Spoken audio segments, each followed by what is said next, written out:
నమస్తే, welcome to listen TV. ప్రస్తుతం నాతో పాటు శంకర్ అన్న ఉన్నారు. ఓయి నుంచి మాట్లాడే ప్రయత్నం చేద్దాం. ఈ లగచర్లి సంఘటనలు కావచ్చు, నిరుద్యోగ సంఘటనలు కావచ్చు, రకరకాల అంశాలు తెలంగాణ రాజకీయాల్లో జరుగుతూ ఉన్నాయి. నిన్న ఆదాని విషయంలో కూడా చాలా వరకు తెలంగాణ మీద కూడా కొంత ఎఫెక్ట్ పడే ఛాన్స్ ఉంది. సో దీనికి సంబంధించి కానీ ఆయనకి సంబంధించి ఇటీవల ఒక తీర్పు రావడం జరిగింది కోర్టు కేసులకు సంబంధించి. ఇవన్నీ కూడా డిస్కస్ చేసే ప్రయత్నం చేద్దాం. నమస్తే అన్న. నమస్తే అన్న, ప్రధానంగా అంటే తెలంగాణ విషయంలో దాదాపు 11 నెలలు అవుతుంది కొత్త ప్రభుత్వం మారి. సో ఈ 11 నెలల్లో కూడా రకరకాల గొడవలు అయినాయి. నిరుద్యోగ సమస్య, రైతుల సమస్య, కానిస్టేబుల్ సమస్య, ఇప్పుడు లగచర్ల కొత్తగా. మీరేమంటారు? మీ విశ్లేషణ ఏంటి దీనికి సంబంధించి ఇష్యూస్? ఇప్పుడు ఏ రాష్ట్రం అభివృద్ధి పదంలో ముందుకెళ్తుంది అంటే దానికి సంబంధించి ప్రభుత్వానికి మనం సహకారం చేయాలి. రాష్ట్ర అభివృద్ధి అంటే రాష్ట్ర ప్రజల అభివృద్ధి, రాష్ట్ర ప్రజల అభివృద్ధి అంటే రాష్ట్ర ప్రభుత్వం అభివృద్ధి. కాబట్టి ప్రభుత్వం చేసే ఏ పనికైనా మద్దతు ఇస్తాం. కానీ కొన్ని ప్రభుత్వాలు కొంత చిన్నగా ఉద్దీపనలు చేసినాయి. కొంత కాయకష్టం చేసి కూలీ నాలి చేసి ఎకరమో 2 ఎకరాలు 3 ఎకరాలు భూమి కొనుక్కున్నారు. నువ్వు ఇండస్ట్రీల పేరట భూములు గుంజుకుంటా అంటే, ఫార్మాసిటీల పేరట భూములు గుంజుకుంటా అంటే మేము ఒప్పుకోము. ఎందుకంటే నువ్వు ఒక చట్టం చేసుకున్నావు, 123 జీవో అనేది తీసుకొచ్చి రీఅలొకేషన్ చేస్తా అన్నావు. మేము అడుగుతున్నాం, లగచర్ల ప్రజల పక్షాన ఏం పోతుంది? భూమికి బదులు భూమి ఇద్దాం, ఇంటికి బదులు ఇల్లు ఇద్దాం. మహా అయితే మంచి పేరు వస్తుంది కదా ప్రభుత్వానికి, అంతే కదా? మరి ఇచ్చేద్దాం భూములు, ఎంత తీసుకుంటున్నావో అంతే ఇచ్చేద్దాం. నువ్వు రాష్ట్ర ప్రభుత్వం ల్యాండ్ సీలింగ్ యాక్ట్ కింద తీసుకున్న భూములు, అది అర్బన్ సీలింగ్ ల్యాండ్ యాక్ట్ కావచ్చు, రూరల్ సీలింగ్ యాక్ట్ కావచ్చు, ఏ సీలింగ్ యాక్ట్ అయినా తీసుకున్న భూములు లక్షల ఎకరాలు ఉన్నాయి తెలంగాణలో. ఇంకా హైదరాబాద్లో ఇంకెక్కువ ఉన్నాయి. హైదరాబాద్ చుట్టుముట్టే కదా నువ్వు తీసుకునేది, వాళ్ళ ప్రజలే కదా గుంజుకునేది. గత ప్రభుత్వం 13,00,000 ఎకరాలు గుంజుకుంది, మేము గుంజుకుంటాం అంటున్నావు కదా. 12,000 ఎకరాలు ఇప్పుడు నేను కూడా గుంజుకుంటా అంటున్నావు కదా. వానికి నీకేం తేడా ఉన్నది? వాడు రాజకీయ నాయకులే, నువ్వు రాజకీయ నాయకులే, అది రాజకీయ పార్టీ, ఇది రాజకీయ పార్టీ. మరి తేడా ఏముంది? కొత్తదనం ఏం లేదు, కొత్తదనం ఏం లేదు. రాజకీయ నాయకులు మీరు అంతా ఒకటే, ప్రజలమ్మ మేమంతా ఒకటే. ఎర్రి గొర్రెలేం కదా మేము. మీరు చెప్పే మాయ మాటలకు, మీరు ఇచ్చే మోస ప్రకటనలకు మోసపోతున్నాం, మేము మోసపోతున్న వాళ్ళం కదా. మరి ఇలా ఏమైతుంది? ఇచ్చేద్దాం. గతంలో నేను ఉంటే ఇచ్చేస్తా, నేను ముఖ్యమంత్రి అయితే ఇచ్చేస్తా, భూమికి బదులు భూమి ఇచ్చేస్తా. ఇవ్వాలి కదా, అది వాస్తవం కదా. ఇల్లుకు బదులు ఇల్లు ఇచ్చేస్తా. ఇంకేదైనా పోతే దానికి బదులు దానికి రిక్వైర్మెంట్ చేస్తా. ఎందుకంటే అదే భూమి మీద ఈ దేశం, ఈ భారతదేశం వ్యవసాయ ఆధారిత దేశం. ఈ దేశంలో ప్రధాన వృత్తి మనకు వ్యవసాయమే. ఈ వ్యవసాయం చేసుకునే ఏదైతే పేద రైతుల దగ్గర, పేద కూలీల దగ్గర, పేదోడి దగ్గర భూమి గుంజుకునుడేంది? చాతనైతే లేదా? ఏం మల్లారెడ్డి యూనివర్సిటీ కట్టిండు కదా, దాన్ని చెరువులు మింగి కట్టిండు కదా, దానిలో కట్టు. నీ ప్రాజెక్టు దానిలో కట్టు. నీ ఫార్మాస్యూటికల్ ఇండస్ట్రీ అందులో పెట్టు. ఏంది ఇలా? జియో నెంబర్ 59 ద్వారా గత ప్రభుత్వంలో చాలా మంది బడాబాబులు 1000 ఎకరాల ప్రభుత్వ భూములను రెగ్యులరైజ్ చేసుకున్నారు కదా, అవి గుంజుకొని పెట్టు. అవి గుంజుకొని పెట్టు. అది అన్కాన్స్టిట్యూషనల్ కదా జీవో. దేనికైనా ఒక లిమిటేషన్ ఉంటుంది కదా. సుప్రీంకోర్టు చెప్పింది కదా లిమిటేషన్ భూములకు. మరి చెప్పినప్పుడు ఒక ప్రభుత్వ భూమి అయితే 30 సంవత్సరాలు, ఒక ప్రైవేటు భూమి అయితే 12 సంవత్సరాలు కబ్జాకుంటేనే దానికి తగ్గ ప్రూఫ్స్ చూపిస్తే వానికి రెగ్యులరైజ్ చేయమని చెప్పింది. మరి నిన్న మొన్న 2014 కంటే ఒక రోజు ముందు ఎవడు కబ్జా పెట్టుకుంటే వానికి రెగ్యులరైజ్ అని చెప్పిండు, చేసిండు 1000 ఎకరాలు. మరి దాని గురించి ఇదే ముఖ్యమంత్రి మాట్లాడిండు కదా. ఇదే ముఖ్యమంత్రి జివో నెంబర్ 59 ద్వారా 1000 ఎకరాలు అన్యాక్రాంతమైనవి అని చెప్పిండు కదా, అవినీతి జరిగింది అన్నాడు కదా. మరి ఎందుకు వాటిని రద్దు చేయలేదు, ఎందుకు ఆ భూములు గుంజుకోలేదు, ఆ భూములలో నువ్వు ఎందుకు ఫ్యాక్టరీలు పెడతలేవు? ఇప్పుడు అసలు దాని గురించి మాట్లాడే చర్చే లేదు కదా ఇక్కడ కూడా. ఇప్పుడు అదే సీఎం రేవంత్ రెడ్డి ఇప్పుడు దాని గురించి చర్చే లేదు కదా ఇక్కడ. ఈ భూముల గురించి కానీ లేకపోతే కబ్జాల గురించి కానీ రకరకాల గత ప్రభుత్వం రాజకీయ నాయకులు రంకు నేర్చినోళ్ళు బొంక నేర్స్తారు. రాజకీయ నాయకులు అందరూ ఒకటే, టైం తేడా కాదు. ఎందుకంటే గద్దెనెక్కదాకా ఒక మాట, గద్దెనెక్కిన తర్వాత ఒక మాట. వాళ్ళకు రాజకీయ నాయకులు అంటేనే తల్లి దగ్గర, చెల్లి దగ్గర, అక్క దగ్గర, అన్న దగ్గర, అందరి దగ్గర అబద్ధం ఆడేటోళ్ళు. అట్లయితేనే రాజకీయ నాయకుడు అవుతాడు, అట్లయితేనే అవుతాడు. అలాంటి వాళ్ళు మరి ఇలాంటి చేష్టలు చేయకపోతే ఇంకోటి ఏం చేస్తారు? మేము బరాబర్ అడుగుతున్నాం. నీ 4th సిటీ కానీ, నీ నీ నీ 5th సిటీ కానీ, నీ నీ నీ నీ నీ భూలోక స్వర్గం కానీ నువ్వు తెలంగాణలో ఏం చేయాలనుకున్నా పేద ప్రజల భూములు గుంజుకుంటే ఆ భూములకు బదులు భూమి ఇవ్వాలి. ఎందుకంటే నువ్వు ఇచ్చే బిచ్చ పైసలు, నీ ముష్టి పైసలు, అవి నీ ముష్టి పైసలు. రంగారెడ్డి చుట్టుముట్టు ప్రాంతాలల్లో 10 నుంచి 20 కోట్ల రూపాయలకి ఎకరం ఉంది, 20 కోట్లకి ఎకరం ఉంది. నువ్వు 14 లక్షల నుంచి 20 లక్షలు ఇస్తావు. 20 లక్షలల్లా నువ్వు పేదోడు భూమి కొనుక్కోగలుగుతాడా?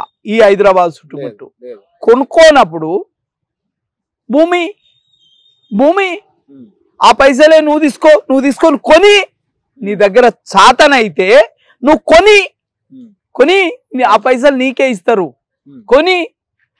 అయినా ప్రభుత్వం దగ్గర భూమి ఉండగా ఈ బుర్ర తక్కువ పనులు, ఈ బుద్ధి తక్కువ పనులు ఏంది? అంటే నువ్వేమనుకుంటున్నావు అంటే ఎందుకు ఇదంతా, అంటే ఇంత ప్రెజర్ పెట్టి అక్కడ ఉన్న తాండవాళ్ళు కావచ్చు ఇంతమంది కూడా నేను ఇవ్వనురా బాబు అంటుంటే అరెస్టులు చేసి కొట్టి ఇంత చేసి ప్రెజర్ అవి గుంజుకొని వాళ్ళ బంధువులకు, చుట్టాలకు, వాళ్ళకి ఇచ్చుకుంటే రేపు అవి 1000 కోట్ల ఆస్తులు అవుతాయి కదా. అది ఆలోచించాలి కదా. 1000 కోట్ల ఆస్తులు అయితే అవి గుంజుకుంటారు. ఇప్పటికీ నేను ఎడ మన ఇక్కడనే ఉంటుంది, ఉప్పల్ పక్క పొంటి ఒక ఇండస్ట్రియల్ ఏరియా ఉంటుంది. ఆ ప్లేసులకి వెళ్ళి ఇండస్ట్రియల్ ఏరియాని తీసేసిన తర్వాత భూములు ఏం చేయాలి? ప్రభుత్వం హ్యాండ్ ఓవర్ చేసుకోవాలి. కానీ అందులో ప్రైవేటు బిల్డింగ్లు ఎట్లా నిర్మాణం అవుతున్నాయి, ఎందుకు నిర్మాణం అవుతున్నాయి, ఆ భూములు ఎవరికి ఇవ్వబడ్డాయి, ఎట్లు ఇవ్వబడ్డాయి? ప్రజల ఆస్తులకు నువ్వు కస్టోడియన్ ఉండాల్సిన మీరు ఎట్లా నిర్మాణాలు అవుతున్నాయి, ఎట్లా వాటి సర్వే నెంబర్లు మారుతున్నాయి, ఎట్లా ప్రభుత్వ భూమి ప్రైవేటు భూమి అవుతుంది? అంటే వాళ్ళు మంచుకుంటే చాలు, ఎవడు మంచుకుండాల్సిన అవసరం లేదు. ఎప్పుడు దీర్ఘకాలికంగా పేదోడు ఎప్పుడు, ఓటర్ ఎప్పుడు వీళ్ళని అడుక్కుంటూనే ఉండాలి, ఈ ముష్టి పథకాలకు అడుక్కుంటూనే ఉండాలి. తప్పితే ఏముంది?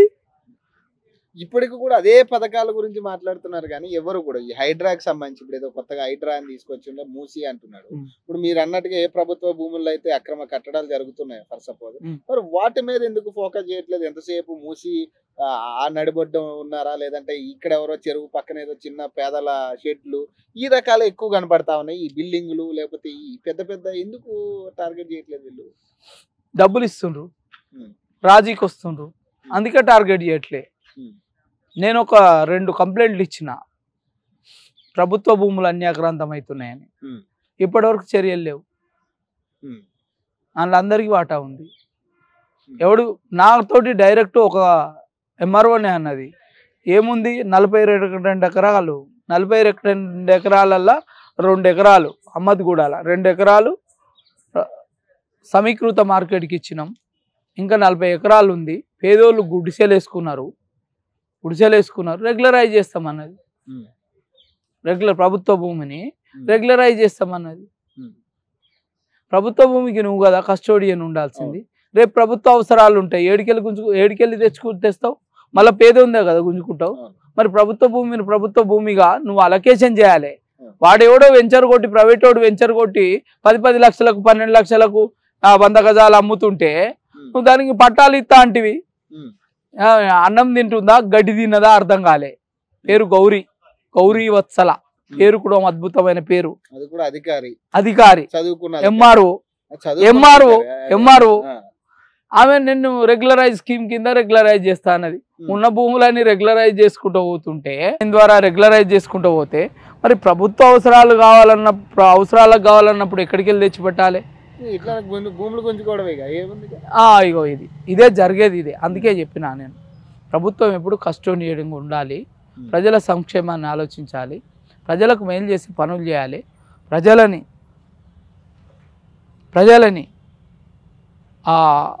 ఒక ఒక ఒక ఒక కొను ఒక ఒక అంటే అభివృద్ధి ఎప్పుడు అంటే ఒక వ్యక్తిని కొనుగోలుదారు శక్తి చేసినప్పుడు అభివృద్ధి. ఈ ఉచితాలు చిల్లర ముష్టిలు వేసుకుంటా నీ ఆస్తులు ఏమో పెరుగుతాయి కానీ మా పేదోని ఆస్తులు ఎందుకు పెరిగాయి? ఎందుకు మీరు ఐటీ రిటర్న్స్ ఎందుకు చూపెడతలేరు? గత ప్రభుత్వంలో ఒకడు చూపెట్టలే, ఈ ప్రభుత్వంలో ఒకడు చూపెట్టాడు, రేపు చూపెట్టారు. ఎట్లా పెరుగుతాయి? నీ జీతము భత్యము నీ అన్ని మేమిచ్చిన ఓటుతోటే నువ్వు ఎన్నికైనావు, నీ గవ్వే ఆస్తులు కదా, గవ్వే ఆదాయం కదా.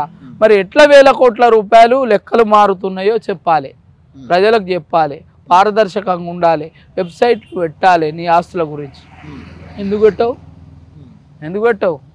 2.5 లక్షలు తీసుకునే నీకు అమాంతం 5 కోట్లు ఉన్న ఆస్తి 500 కోట్లకు పోతుంది. ఎట్లా పోతుంది?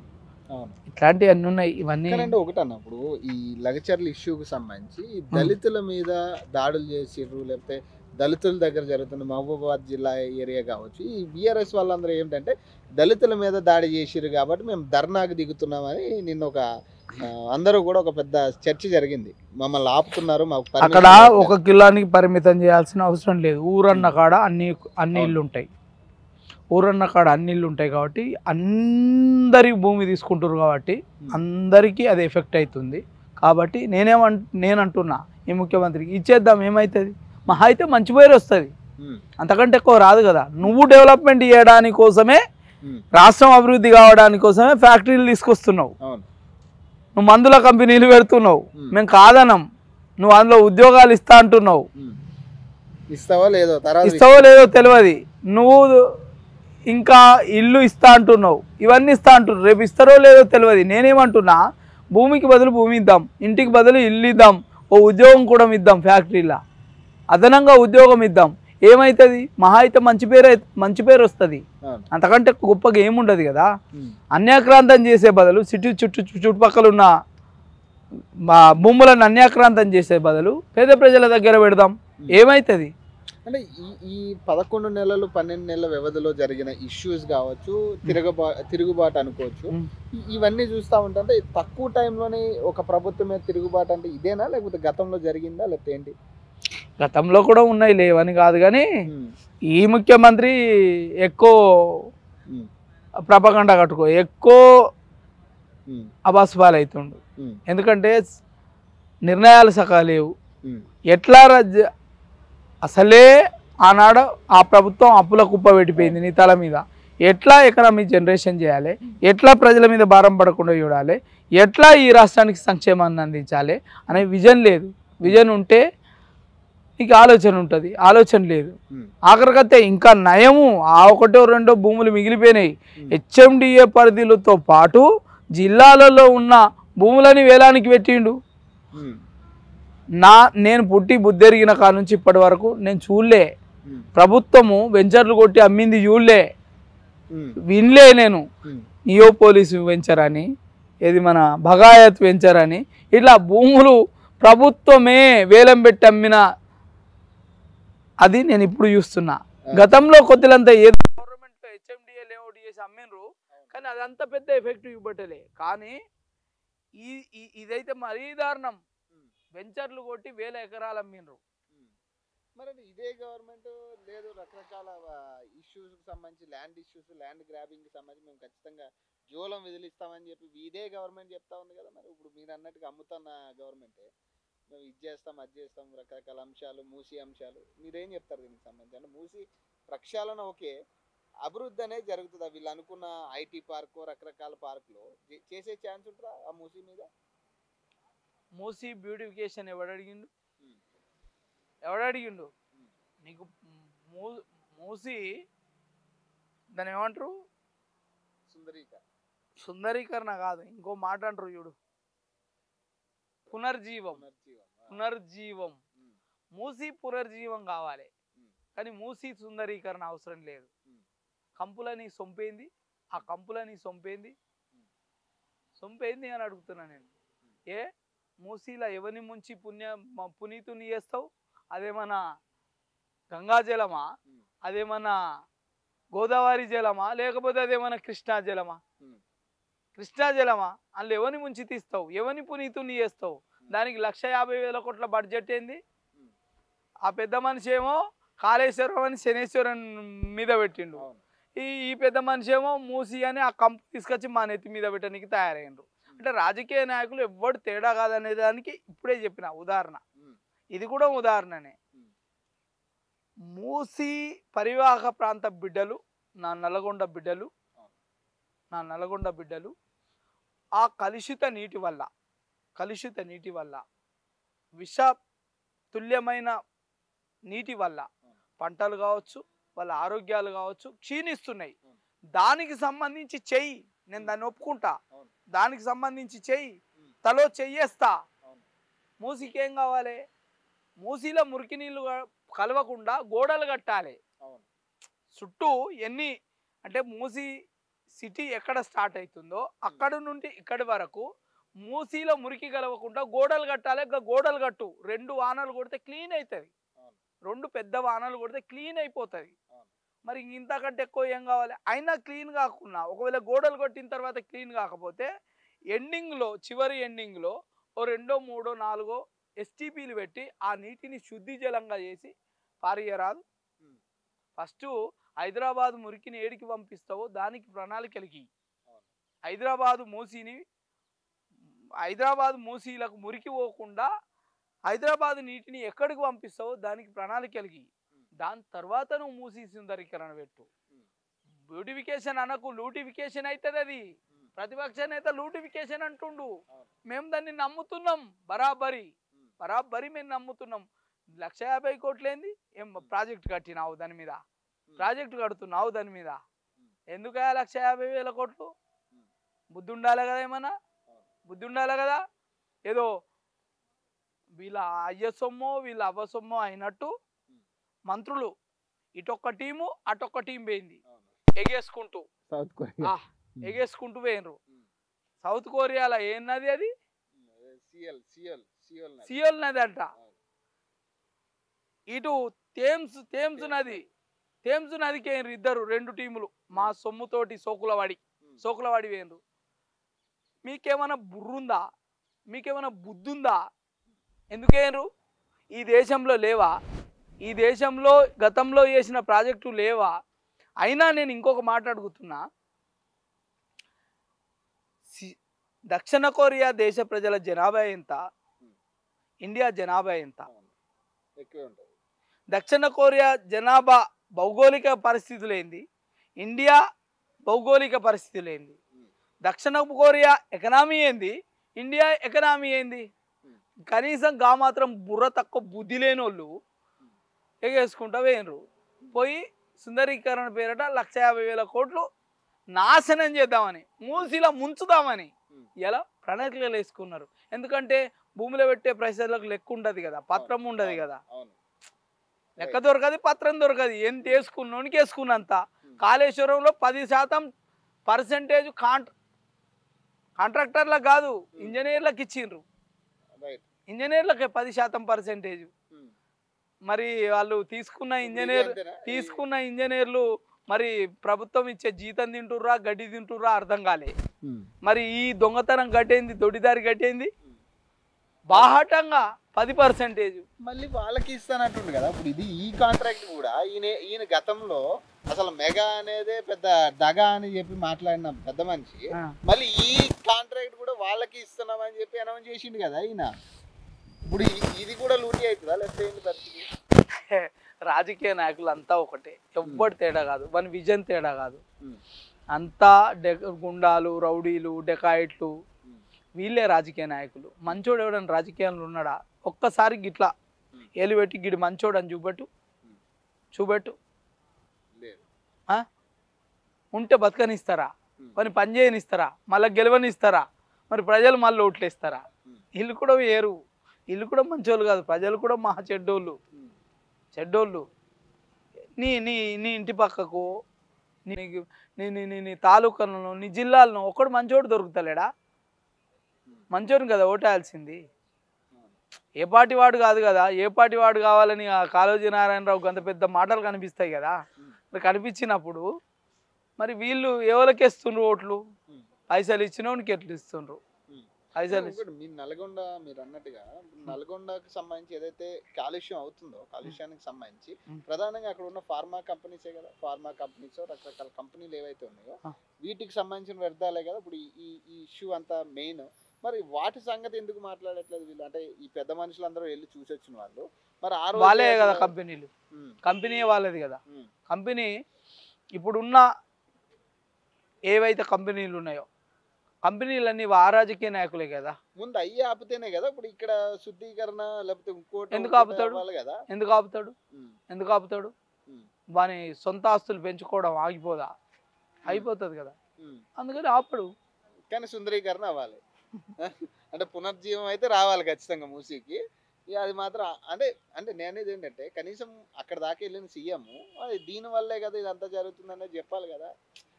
నేను ఒకటే అడుగుతున్నా, ఈ రాష్ట్ర ప్రజల పరిస్థితి ఏంది? ఈ రాష్ట్ర ప్రజలు తిన్నరా పన్నరా? ఈ రాష్ట్ర ప్రజలు ఏ రకమైన ఇబ్బందులు పడుతుండ్రు అనే విషయాల పట్ల కనీసం సోయి ఉండాలి ఈ ప్రభుత్వానికి. అది చెయ్యి నువ్వు. ఇప్పుడు ఏ ప్రాజెక్టు మొదలు పెట్టకుండానే 80,000 కోట్ల అప్పు తెచ్చినావు, ఏ ప్రాజెక్టు మొదలు పెట్టకుండానే. మరి ఇవి తీసుకొచ్చి ఎవరి మీద పెడతావు? ఇప్పటికే 10 లక్షల కోట్ల అప్పు అయింది తెలంగాణ ప్రజల నెత్తి మీద. మరి ఈ సుత్తి ఎవరి మీద పెడతావు? ఈ సుత్తితోటి ఎవరిని కొడతావు? అంతే కదా. మాకు వద్దంటున్నాం మేము. మాకు సుందరీకరణ బ్యూటిఫికేషన్ వద్దు. సిటీ చుట్టుపక్కల నువ్వు ఎక్కడ పెట్టుకుంటావో పొల్యూషన్ కాకుండా పర్యావరణం దెబ్బతినకుండా ఎక్కడ పెట్టుకుంటావో అక్కడ పెట్టుకో. కానీ సుందరీకరణ పేరట వేల కోట్ల రూపాయలు ప్రజాధనాన్ని మూసీలో వేయకుండ్రి, మురికి వేయకుండ్రి. మూసీలకు మురికి పోవద్దు అంటే హైదరాబాద్ ప్రజలు ఏదైతే ఇళ్ల నుండి వచ్చే ఏదైతే నీరు ఉంటుందో అది మంచి నీరు కావచ్చు, చెడు నీరు కావచ్చు, అది పోకుండా ఫస్ట్ మూసీకి గోడలు కట్టుండ్రి. ఆ గోడలు కట్టే ముందు ఈ మూసీలో కలిసే మురికి నీరు ఏ నాళాల ద్వారా ఏ పైపుల ద్వారా ఎక్కడికి చేరాలో దానికి గమ్యం చేర్చుండ్రి. ఆ తర్వాత ఆలోచించుండ్రి సుందరీకరణ. మూసీ చుట్టూ ఫ్యాక్టరీలు పెడితే అసలే ఈ సిటీలో ఇప్పటికీ రోజుకు 3,000 మంది డంప్ అవుతుండ్రు గ్రామీణ ప్రాంతాల నుంచి. రోజుకు 3,000 మంది. ఒక్క కాడ చిన్న ట్రాఫిక్ జామ్ జరిగితే 2 నుంచి 3 గంటల టైం పడుతుంది వెళ్ళడానికి. ఇంకెందుకు మూసీ చుట్టుపక్కల ఇండస్ట్రీసు? ఇంకెందుకు? గ్రామీణ ప్రాంతాలకు మరలిద్దాం, గ్రామీణ ప్రజలను ఇక్కడికి రాకుండా కాపాడదాం, వాళ్ళ ఉపాధిని కాపాడదాం. అక్కడ జిల్లా హెడ్ క్వార్టర్లలో పెట్టుకుందాం. ఈడేం అవసరం పడ్డది? హైదరాబాద్లో ఉంటేనే ఆమ్దాని వస్తుందా? హైదరాబాద్ లేకపోతే ఆమ్దాని రాదా? కానీ ఆదాని విషయంలో కూడా నిన్న 2,200 కోట్లు పట్టుబడ్డ ఇస్తూ కూడా ఆయన దొరికిందని కొన్ని వార్తలు రావడం జరిగింది. ఈ కల్వకుంట్ల కవిత ఏమంటుందంటే నాకో రోజులు నాకు ఆధారాలు లేకుండా నన్ను అరెస్ట్ చేసి జైల్లో పెట్టారు, మరి ఆయనకు అన్ని ఆధారాలు ఉన్నాయి కదా, మరి ఎందుకు ఆయన్ని పట్టుబడట్లేదు అనేది ఒకటి చర్చ. మరి ఇదేమో రాజకీయంగా కూడా తావు చేస్తాను. అంటే నెల క్రితమే ఎక్కడ పట్టుబడ్డాడు? అమెరికాలా? అది అమెరికా ప్రభుత్వం చూసుకుంటది. ఇక్కడ పట్టుబడితే ఇక్కడ వీళ్ళు చూసుకుంటారు. ఇక్కడ పట్టుబడ్డప్పుడు ఈ ప్రభుత్వం, ఈ కేంద్ర ప్రభుత్వం చర్యలు తీసుకోకపోతే అప్పుడు తప్పు పడదాం. అక్కడెక్కడనో అమెరికాలో జరిగిన ఫ్రాడ్కి ఇక్కడ నువ్వు చర్యలు తీసుకోమంటే ఇక్కడి ఇన్వెస్టర్లు ఏమన్నా ఫ్రాడ్ చేస్తే బరాబర్ తీసుకోమని అడుగుదాం. ఎవరి తాత జాగీర్ కాదు, ఎవరి అయ్యే సొమ్మి కాదు, అవునా? ఇప్పుడు డబుల్ ఇంజన్ సర్కార్ అంటే ఆదాని అంబానీ అన్న రేవంత్ రెడ్డి, మరి అదే డబుల్ ఇంజన్లో ఒక ఇంజన్ని గుంజుకుపోయి పెట్టుబడులు పెట్టుకుంటున్నావు కదా. ఇప్పుడు దొంగే అంటే దొంగ అన్నట్టు అందరూ మీరు దొంగలే కదా. ఫస్ట్ సూర్యుని మీద ఉమ్మేసే ముందు చూసుకోవాలి జరా, అది మీద పడుతుందా, సూర్యు మీద పడుతుందా, మన మీద పడుతుందా చూసుకోవాలి. కాబట్టి ఏదైనా చేసే ముందు, ఏదైనా మాటకు ముందు మాటకు వెనక చూసుకొని మాట్లాడాలి. కానీ అంటే ఇప్పుడు ఇక్కడ ఏదో సోలార్ పవర్ మహిళల్ని కోటీశ్వరులను చేస్తా అని మొన్న రేవంత్ రెడ్డి గారు అనౌన్స్ చేయడం జరిగింది విజయోత్సవాలకు సంబంధించి. గొర్రెలు ఇచ్చి బర్రెలు ఇచ్చి చేపలు ఇచ్చి కోటీశ్వర్లను చేసిండు కదా కాకా కేక. ఇప్పుడు ఈయన మహిళలకి సోలార్ ప్లాంట్లు ఇచ్చి కోటీశ్వరుని చేస్తాడు.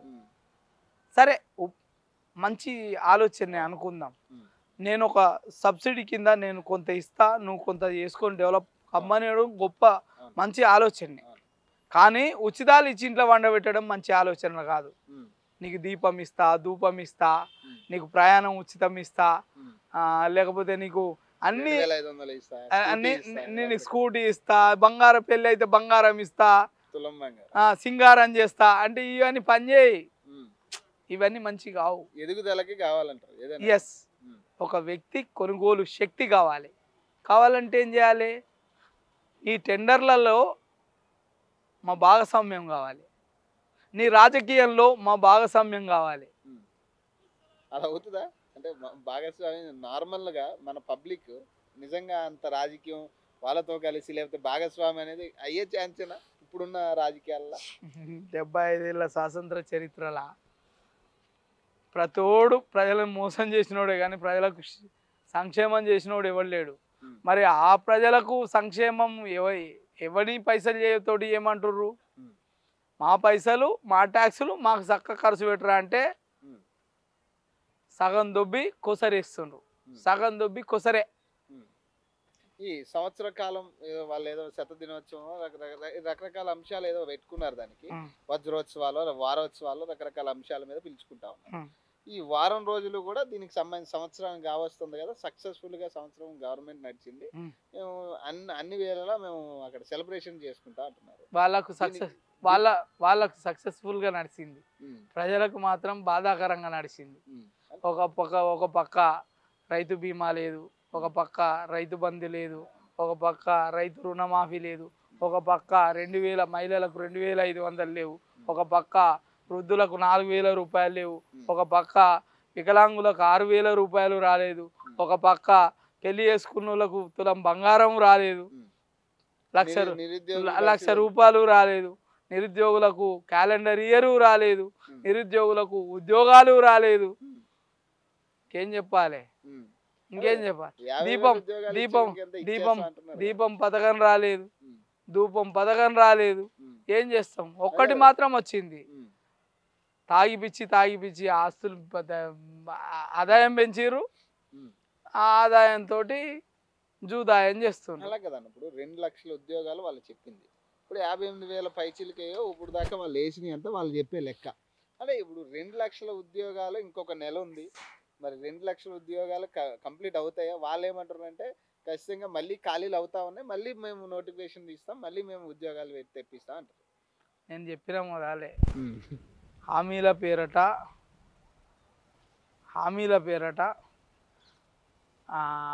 ఏమంటారు, మోసం చేసుడు తప్ప ఇంకొకటి ఏం లేదు. మేనిఫెస్టో ఒకటి పెడతారు, మజాక్ ఒకటి ఆడతారు. మజాకే ఇదంతా. నేను అడుగుతున్నా, ఒక ఏడాదిలో 2 లక్షల ఉద్యోగాలు అన్నారు. మీరు వేసిన ఒక్క నోటిఫికేషన్, మీరు వేసిన ఒక్క శాంక్షన్ పోస్ట్ ఇవ్వబట్టు, మీకు దమ్ముంటే చేతనైతే సోకాల్డ్ లీడర్లంతా ఓ సంకలు కొట్టుకుంటా ఓని మీద ఒకడు, వాని మీద వీడు, వీని మీద వాడు దుమ్మెత్తి పోసుకుంటుర్రు. మాకు మీ దుమ్ములు ఎత్తి పోసుకుంటారు మాకు వద్దు. నువ్వేమి అభివృద్ధి చేసినావో చెప్పు, ప్రజలకు వివరించు. నువ్వు చెప్పిన మేనిఫెస్టోను ఎంతవరకు అమలు చేసినావో చెప్పు. మేనిఫెస్టోలో 160% కాగితాల మీద అయిపోయే పనులు, వాటికి కూడా కాలయాపన జరుగుతుంది. కాగితాల మీద అయిపోయే పనులు కాలయాపన. కాబట్టి ఇవన్నీ ముచ్చట జోకులు కామెడీలు చేయకుర్రి, ప్రభుత్వాన్ని నడుపుండ్రి అని చెప్తున్నా నేను. మీ కేసుల సంగతి ఏమైంది? మొత్తం దానికి ఏమైనా కంక్లూజన్ వచ్చే ఛాన్స్ ఉంది? ఇక అంతేనా, ఇక నడుస్తూనే ఉంటుంది? గత ప్రభుత్వం చేసిన పనులని మేము క్వశ్చన్ చేసినాం. శాసన వ్యవస్థ తప్పు చేసిందనే కార్యనిర్వాహక వ్యవస్థకు రిప్రజెంటేషన్స్ ఇచ్చినాం. కార్యనిర్వాహక వ్యవస్థ కూడా వాటిని పట్టించుకోలేదని న్యాయ వ్యవస్థను అప్రోచ్ అయినాం. న్యాయ వ్యవస్థ ఇచ్చే తీర్పులు అది ప్రజలకు ఆమోదయోగ్యంగా అయి ఉండాలి. మంచి అభిప్రాయాలు లేవు. కోర్టులకు వచ్చే కంటే ఆడ ప్రాథమిక స్థాయిలో పంచాయతీలు చేసుకోవడం మేలు అనుకుంటారు. ఆ రకంగా తయారైంది. ఎందుకంటే ఒక కేసు ఫైల్ అయినాడు అమెరికాలో, దాని జడ్జిమెంట్ డేటు ఫిక్స్ అవుతుంది. కానీ ఈ భారతదేశంలో అట్లాంటి కులమానం ఏం లేదు. ఉన్నప్పటికీ వాయిదాల మీద వాయిదాలు అనేది జరిగిపోతుంది. ఇది జరగద్దు. ఎలా సగటు పేదోడు శాసన వ్యవస్థ, కార్యనిర్వాహక వ్యవస్థ వాన్ని మోసం చేస్తే, వానికి అన్యాయం చేస్తే నీ దగ్గరకు వస్తాడు. కానీ అనతి కాలంలో న్యాయం చేసి న్యాయ వ్యవస్థ బతికున్నది. నిన్నమున గుడ్డలుండే కళ్ళకు ఆ గుడ్డలు తీసిండ్రు. ఆ తీసి కూడా న్యాయ వ్యవస్థ అన్యాయమే చేస్తుంది అనే పరిస్థితి తెచ్చుకోవద్దు. ఒకటి ఏమంటున్నా, ఎస్, ఒక చట్టవిరుద్ధమైన పని జరిగిందంటే దాని మీద ఒకడొచ్చిండా, ఇద్దరు వచ్చిండా, ముగ్గురు వచ్చిండా అనేది చూడకుండా ఇది చట్టవిరుద్ధము, చట్టబద్ధమైన పనులు చేయాలని మీరు ప్రభుత్వాలని సూచించాల్సిన అవసరం ఉంది. చట్టవిరుద్ధమైన పనులకు మీరు సర్టిఫికేషన్ ఇస్తే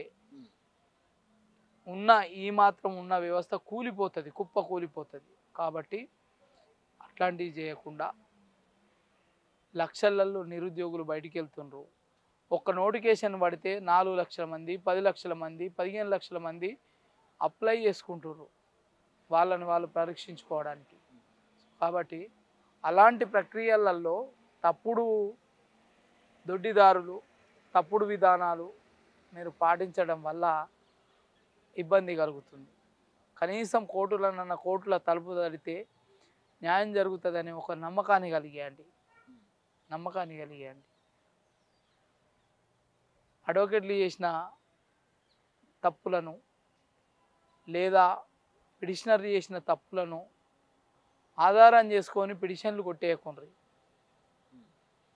న్యాయ వ్యవస్థకున్న నమ్మకాన్ని నిలబెట్టుందని న్యాయ వ్యవస్థను అడుగుతుంది. ఇది పొలిటికల్ ప్రెషర్ కూడా పడుతుంది అనుకోవచ్చా దీని మీద? అంటే మీ కేసు ఇన్సిడెంట్ నాకు ఇంకొక బాధాకరమైన విషయం ఏంటంటే,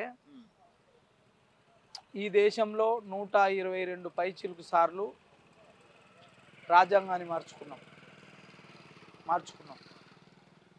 నేను ఒక టీచర్ని కావాలంటేనో, ఒక ఉద్యోగిని కావాలంటేనో 4 టెస్టులు రాయాలి. కానీ జడ్జీలు, ప్రాథమిక స్థాయిలో జడ్జీలు అయ్యే వాళ్ళు ఎగ్జామ్ రాస్తారు, ఇంటర్వ్యూలు చేస్తారు. కానీ హైకోర్టు, సుప్రీంకోర్టులలో అయ్యే జడ్జీలు మాత్రం ఏ టెస్టు లేకుండా అవుతుండ్రు. అది అపనమ్మకాన్ని, అపఖ్యాతిని మూటగడుతుంది. దానికి ఈ దేశ న్యాయ వ్యవస్థలో సమూల మార్పులు రావాలి.